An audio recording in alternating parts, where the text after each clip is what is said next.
저는 기계 제작 엔지니어로 직장을 다니다 50대 중반에 제조업을 시작했습니다. 아는 사장님의 도움으로 공장 앞마당에서 시작한 사업은 3년 후 김포 대곳에 300평 자가공장을 매입하고 직원이 10명 정도로 빠른 성장을 하게 되었습니다. 그러던 어느 날 거래처의 사장님이 갑작스러운 죽음으로 기계 대금을 받지 못하면서 저희 회사에 어려움을 찾아왔습니다. 설상가상으로 2020년 예상치 못했던 코로나로 어려움이 더욱 커지게 되었습니다. 사업을 살리자고 살던 집도 팔고 땅도 매각했지만 좀처럼 나아지지 않았습니다. 늘 기도 제목은 사업의 회복과 기계 주문이 들어오는 것이었습니다. 그러던 중 2021년 4월경 중국 기계라인 제작 프로젝트 바이어를 만났습니다. 드디어 하나님이 기도를 응답하셨구나. 설레이는 마음으로 견적서를 내고 기대했습니다.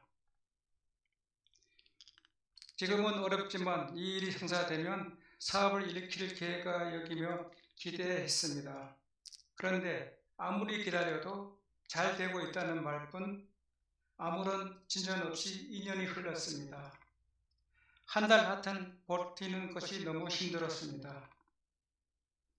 그러던 중 새사람 교회에 등록하게 되었습니다. 아내는 아침 저녁으로 교회에 기도하러 가게 되었습니다. 피곤하지만 기도하러 가는 아내의 모습이 너무 안쓰럽습니다. 그래서 저도 퇴근 후 몸은 피곤했지만 저녁 기도에 가끔씩 따라가 기도를 참석했습니다.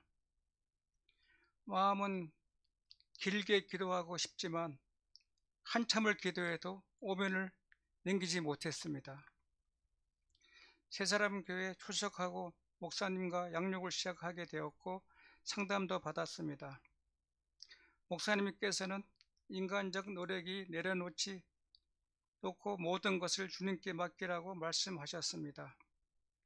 저는 누구보다 성실히 사업을 했고 기계 제작의 노하우가 있어서 자부심이 강했기에 모든 것을 주님께 내려놓으라는 말씀이 잘 이해되지 않았습니다.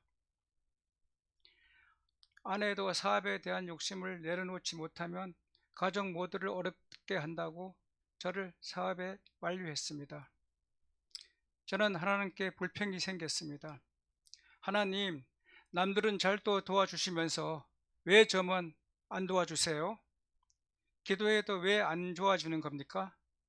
하나님은 생각보다 저희 생각으로 꽉 차 있었습니다. 내가 열심히 일하니까 하나님이 무조건 도와주셔야 한다고 생각했습니다. 시간이 흐르고 점점 더 어려워지면서 신경성 위염으로 소화도 안 되고 몸도 마음도 지쳤습니다. 더 이상 버틸 힘이 없었습니다. 결코 물러날 수 없다, 포기할 수 없다고 생각했던 저희 생각도 내려놓게 되었습니다. 그리고 하나님께 사업에 관한 모든 것을 맡기기로 마음을 돌이키게 되었습니다. 결국 사업장은 5월 말로 정리하게 되었습니다.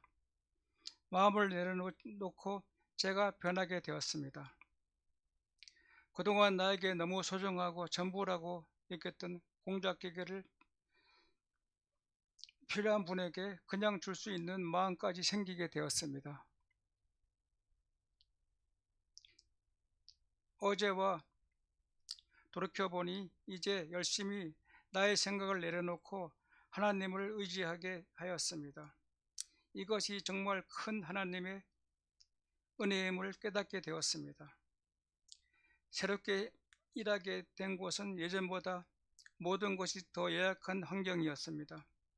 상황으로 보면 분명 화가 나고 분명 불평과 원망을 했어야 하는데 오히려 마음이 평화가 찾아왔습니다. 작은 것에도 감사하며 삶을 살아가게 되었습니다. 목사님께서 오셔서 사업장 예배 시간에 말씀을 전해 주셨습니다.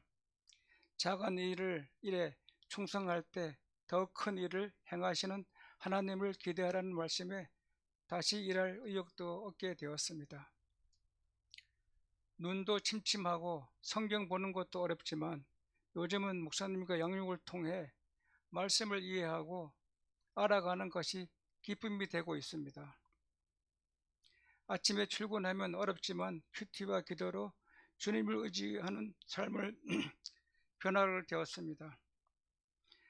사업의 어려움이 막막하고 어떻게 해야 할지 못하고 예배 보고 있을 때 내 생각과 욕심을 버리고 하나님께 맡기고 의지하니 마음이 편안해져 찾아왔습니다.